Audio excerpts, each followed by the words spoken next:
Right, the FIFA Club World Cup is pulling shocks and upsets out of the bag like they are going out of fashion. And despite initially being vocal in my expectations, I would be lying if I said that I am not now a million times more confident that Chelsea can actually go and win this tournament than I was before a ball was kicked. I am so happy that Enzo Maresca is a smarter man than myself. He saw the bigger picture. He purposely threw the game against Flamengo to try and get us on the easier side of the draw, and he smashed it in doing so. What I didn't realise, but clearly Enzo Maresca did, is that by this point in the tournament, the likes of Man City, Inter Milan, Juventus, Atletico Madrid will have all exited the tournament, leaving us with a couple of teams that we should be favourites against, as well as the likes of Real Madrid, Borussia Dortmund, PSG, and Bayern Munich. But what we do know is that we can't face any of those teams until we get to the final. When we get to the final. So all we need to do now is get through Palmeiras to get ourselves to the semi-final. A team that have benefited massively from having one of the most exciting young Brazilian talents on their hands since Neymar. A man that all Chelsea fans, including myself, have been keeping a keen eye on in this tournament. Because this kid is contracted to and therefore is a current asset of Chelsea Football Club. And he is coming up against Chelsea Football Club for Palmeiras and could prove to be the kryptonite to Chelsea Football Club for one game and one game only. And it begs the question, how should we feel about him in this game? Do we want Estevao to do well in this game? I mean, we want him to do well, to look good, to prove that he can play at this level and against European opposition, but we don't want him to do too well that it affects the scoreline. So, yeah, I want him to look good, but not good to a point where he could play a role in our demise. But don't worry, we will chat a little bit about Palmeiras. They're not just Estevao FC. So in this video, I am going to talk about the team we're coming up against. I am going to speak about our club, Chelsea. I'm going to give my starting 11 pick for the video. And as always, I'm going to top it off with a score prediction for you guys. But people, before we get into all that, welcome back to the Joey Knight podcast. If you are new around here,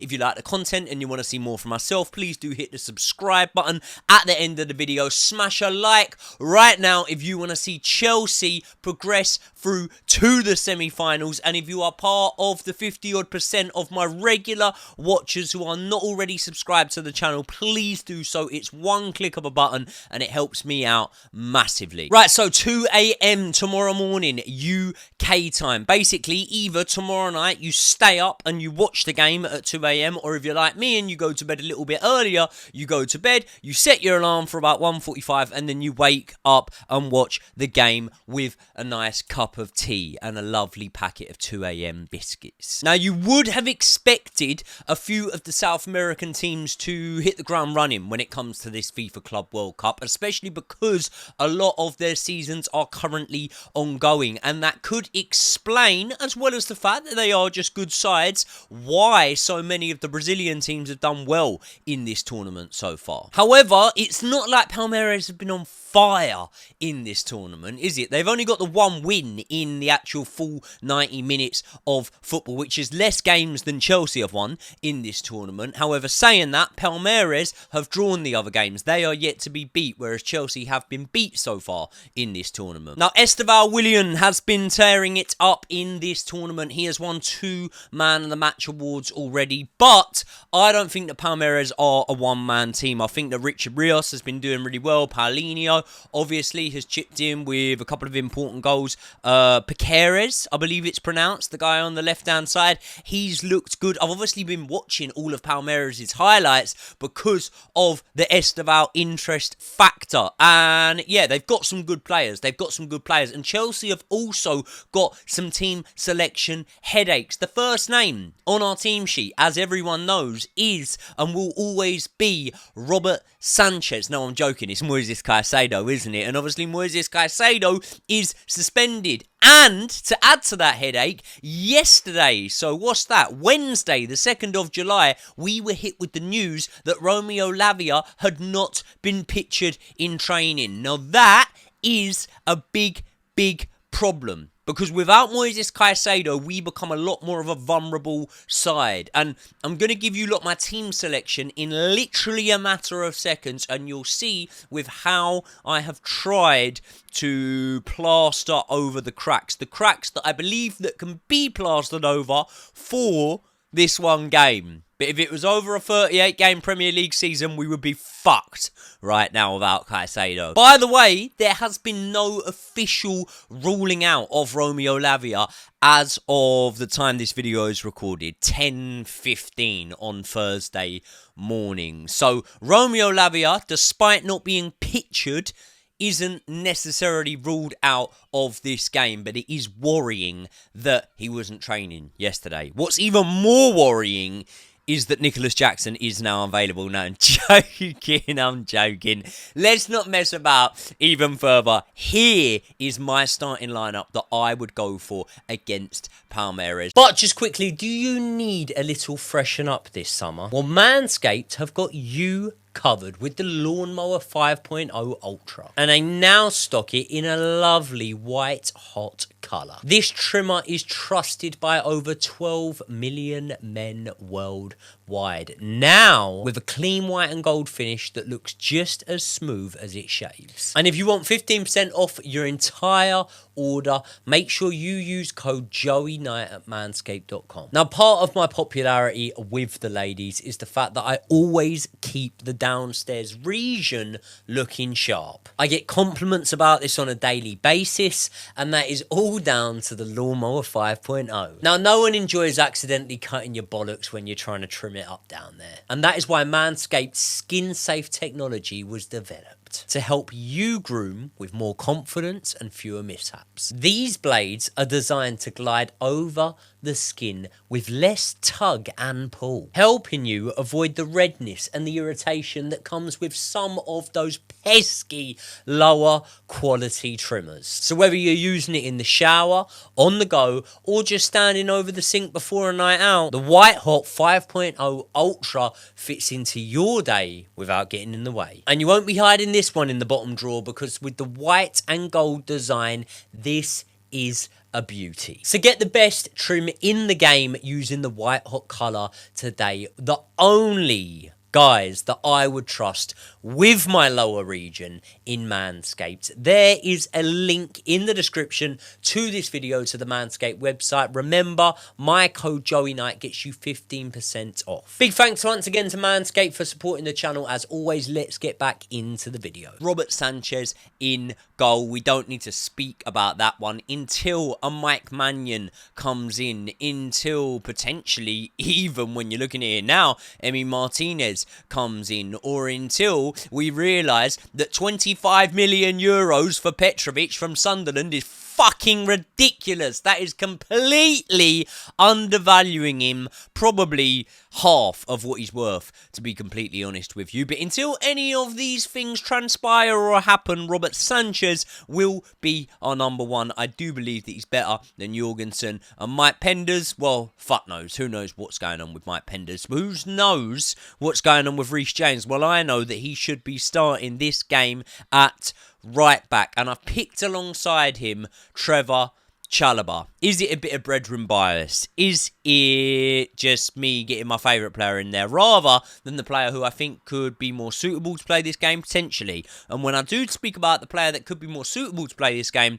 I'm not talking about Benoit Badiashile, despite his involvement in our last game. I am talking about Tosin Adarabioyo. I think there's a chance that Enzo Maresca goes with Tosin Adarabioyo in this lineup. I think that Tosin Adarabioyo does offer you something different to Trevor Chalobah. Trevor Chalobah, I think it's more seasoned, more well-rounded, and I think has been there and done it, or I know has been there and done it more. But Tosin Adarabioyo does offer you something, and defensively, he's probably our best goal threat at the minute. If you take Reece James and Cucurella, the sort of wider defences, out of the equation, I'd always fancy Tosin Adarabioyo to get a goal over any of the other centre-backs. Now, Romeo Lavia and Enzo Fernandez are paired together. If it wasn't for Romeo Lavia, maybe this could be a match where we see Andre Santos come in to the fold. But given the lack of minutes that he's had so far, I would say it would be just as likely that we might see Dario Asugu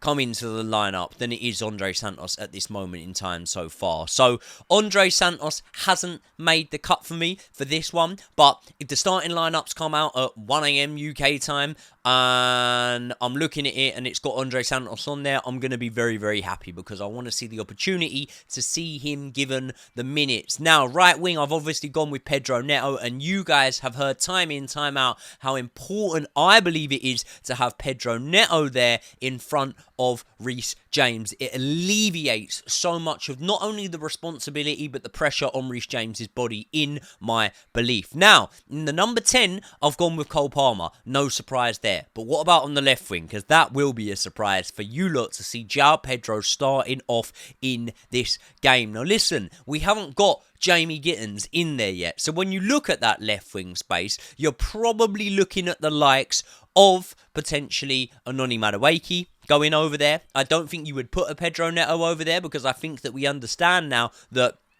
if we're going to have Reece James there, we need Pedro Neto on that same side. And if we haven't got Caicedo over helping out, and it's Romeo Lavia, despite me not believing that Romeo Lavia could do a brilliant job, I do think even more important to have Pedro Neto there. But with João Felix, I could... not with João Felix, with João Pedro, I could very much see him and Cole Palmer doing some interchangeable work across that front line. Maybe the actual formation you can see on screen now plays out very different, and Enzo Maresca goes back to that Leicester system with the two interchangeable 10s, and if it was to happen like that, you would imagine it would be João Pedro and Cole Palmer, with Cucurella actually pushing up higher, and then Pedro Neto obviously being the other wide man in that system. But most importantly, I have gone in this lineup with Liam Delap. Now, there's a lot of talk that Nicholas Jackson could come straight back in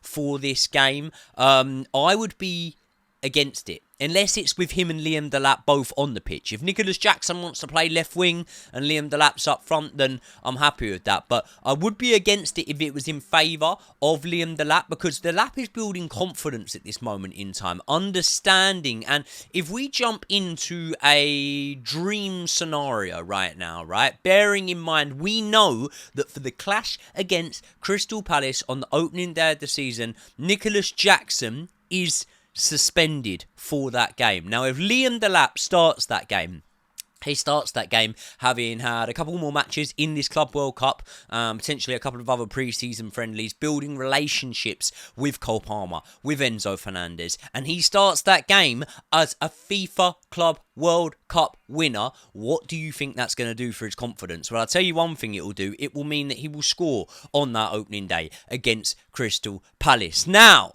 regardless, right, I was going to look into Palmeiras, where they concede their goals typically, in what area of the pitch they do, their strengths, their weaknesses, and what we need to do. But sometimes I do think that in an attempt to add something additional, add some relevancy, something that the mainstream media pundits aren't able to give you, we as YouTubers really do try and overcook things a little bit. And sometimes I think you've just got to simplify it and go, the team that Chelsea can field and the guys we have on the bench is just too good for what Palmeiras have, even if they do have one of the best young talents in the world that belongs to us, which they have to thank us for, which really is telling you something. So what I'm trying to say is that it's not really about what Palmeiras do, is it, in this game? It's about what we do in this game. And you know what?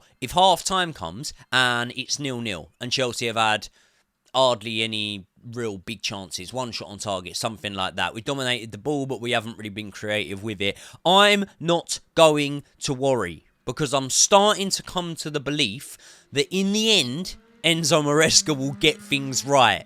And I could be wrong on that, but I'm not going to be wrong until I'm proven wrong. And as much as I have paid my respects to the Brazilian clubs and their contributions to this tournament so far, I think that Palmeiras are going to absolutely fuck it up by coming out here and playing to win, by turning up to really try and win. Because I think that teams that do that against us and operate with that playing style against us don't fare all that well. And when I look at Palmeiras, they're probably too ambitious. They had 19 shots in their last match. They had 22 shots in the game before that. And in a lot of these games, you're looking at it and they're actually having significantly less possession. So what they're choosing to do is allow you to have the ball, which this could be a bad omen for Chelsea, a side that are very possessionally dominant, right? They're letting you have the ball, and then in those quick transitions and turnovers, they are quick to it, they attack, they're direct. Chelsea need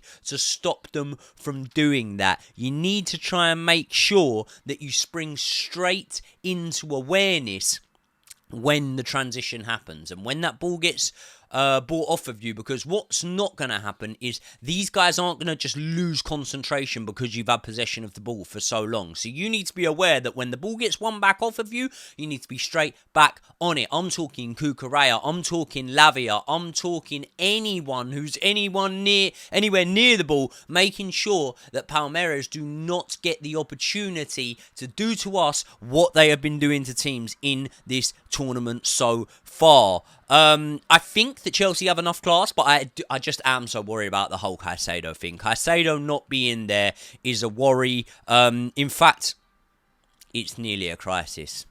It's nearly a crisis, isn't it? But we didn't come all of this way for nothing. We didn't do all of what we've done for nothing. And let's just be frank. We didn't spend the amount of money that we spent for nothing. We spent it so that we could have enough to get over the line against guys like Palmeiras in this tournament. And whether it's going to be the likes of Lavia, Andre Santos, or even Asugu, one of those three boys could really step up here. They really could. Unless he goes with Malo Gusto at right back and moves Reece James into midfield alongside Enzo Fernandez, which I would completely be against. I want one of the likes of Lavia, Andre Santos or Asugu to be in there next to Enzo Fernandez. But you lot let me know your thoughts on who you would have. I said that I would give you a score prediction. And do you know what? I could see the Brazilians springing into life quickly in this game. I could see them opening the scoring. But I believe that Chelsea are going to win this one 2-1 and progress to the semi-finals. Once we get there, we are one game away from the final. And that one game is a game in which anything can happen. Let's not get ahead of ourselves. In fact, fuck it, let's just get ahead of ourselves. We're going to the final, we're going to win the whole thing, and we are all going to be here for it. Make sure you are here on the channel for it by subscribing, smashing a like on the video, and I will see you all in the next one. Right, just a quick one, guys. Really, really weird from myself. I've never had to address anything like this on the channel, but as I am literally rendering the file there from that last video, open my phone for the first time today, to be honest, in terms of social media apps and whatnot, and I've just seen the news, the tragic news, that Diogo Jota has passed away in a car accident overnight. Obviously, the Liverpool striker just coming off the euphoria of winning the league with Liverpool, being a player that contributed massively. I think 9 goal involvements, something like 25 appearances, not all of those being starts. You recently had Jamie Carragher even saying that he's one of the most natural finishes that he's ever seen play for Liverpool. And bearing in mind, you've had the likes of Suarez there, you know, you've had the likes of Fowler, Michael Owen, so many players. So, yeah, I just don't know what to say on that situation. Really, really heartbreaking for everyone involved. And, you know, you don't need to be a Portugal fan, a Liverpool fan, anything like that. I think it really does sum up the harsh reality of just how long or short we've actually got on this earth, and just just how much we need to cherish every single moment, because I did not think that I would be reading a news story as tragic and as sad as that today. So yeah, condolences to the family, to anyone affected by it. Rest in peace, Diego Jota.